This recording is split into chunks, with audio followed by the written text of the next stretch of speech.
ఆయన మహేందర్ రెడ్డి కూడా పోటీ చేసిండు, టఫ్ ఇచ్చిండు. టఫ్ ఇస్తే ఈయన 350 ఓట్లతో గెలిచిండు.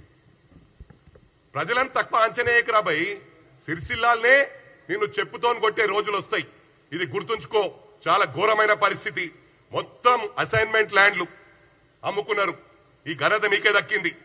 ప్రభుత్వ భూములు అమ్ముకున్నారు. ఇవన్నీ కూడా వీటికి పాస్బుక్లు ఇప్పించిండ్రు, బెనామీల పేర్ల మీద మొత్తం రాష్ట్రాన్ని అల్లకల్లోలం చేసిండ్రు.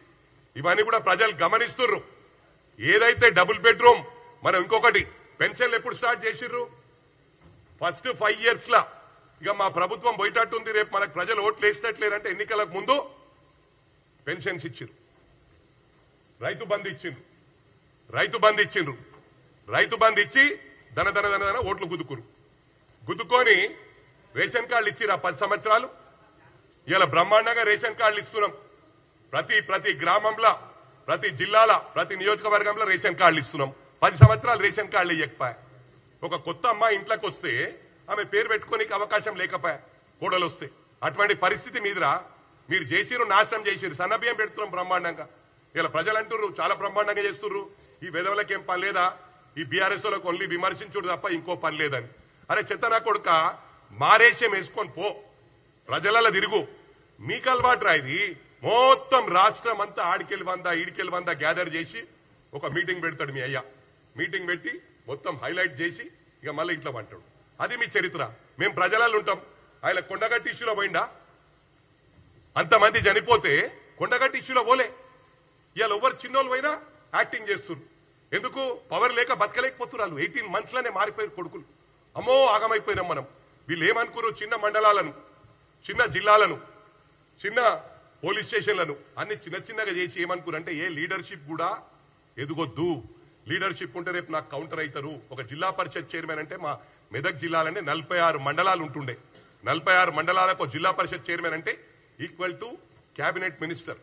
అంటే వీళ్ళకి అట్లుంటే రేపు వీళ్ళు కౌంటర్ అవుతారు. రేపు ఎప్పటికైనా తలకాయ నొప్పి అని ఈ క్రిమినల్ దమాక్తోని అని చిన్న మండలాలు చేసిరు. మన వాళ్ళు అనుకుంటారు అరే మాకు చాలా ఫేవర్ చేసిండు. ఆయన ఏమనుకుండు? నా దగ్గర పైసలు లక్షల కోట్లు సంపాదించుకున్నా, పైసలు ఇస్తా, పబ్లిక్ ని తెచ్చుకుంటా. ఏ మీటింగ్ ఇలా మీటింగ్లు ఎందుకు సక్సెస్ అవుతారు? ఏ ఊరియనా? చాలా మంది డీసీఎంలలో వస్తుర్రు, బండ్లలో వస్తుర్రు, ఆడనే కూర్చుంటారు. రాక కాదు అన్ని పార్టీలకు వస్తుర్రు. ఏంటంటే సిస్టమ్ ను పాడు చేసిన ఘనత కేసీఆర్ దక్కింది. ఆయన ఏమనుకుండు?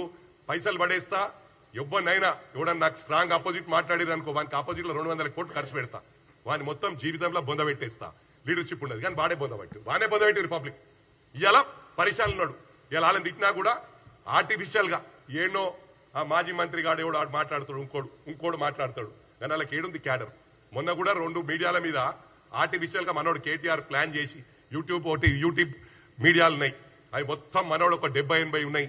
మొత్తం ఒక 500 మందిని ఎంప్లాయ్ చేసిండు సోషల్ మీడియా కోసం. పైసలు బాగున్నాయి, పైసలు ఇవ్వాలా, వాళ్ళు ఇమీడియట్ అదే చేయాలి. అటుంటే రోడ్ల మీద ప్రజలు వస్తుండే కదా, వీళ్ళ క్యాడర్ వస్తుండే కదా, క్యాడర్ ఇడకనబడుతుంది. నిన్న మొత్తం పెట్టుకుండు వర్కింగ్ ప్రెసిడెంట్ వస్తుండు, ఎమ్మెల్యేలు ఇన్ఛార్జ్లు అంతా పెట్టిరు, 100 మంది వచ్చారు. అది అలా పరిస్థితి. ఇవన్నీ కూడా గమనించాల. మాట్లాడుకుంటా పోతే కేటీఆర్ గురించి చెప్పాలంటే చాలా సమయం అవుతుంది. ఆయన మాట్లాడాలంటే చెప్పినాక చరిత్ర బుక్ రాస్తున్నా, అతి త్వరలో బుక్ రాస్తున్నా. మళ్ళీ మా క్యాడర్ భయపడిస్తున్నాయేమరా భయ్? మా ఇంకా 3.5 సంవత్సరాలు ఉంది. రెడ్ బుక్ ఏం బిక్తోరాను? మొత్తం ఐపీఎస్ వాళ్ళని ఆగం పట్టించారు మీరే, ఐఏఎస్ వాళ్ళని ఆగం పట్టించారు మీరే. ఈ మొత్తం నాశనం, సిస్టమ్ ను నాశనం చేసిన ఘనత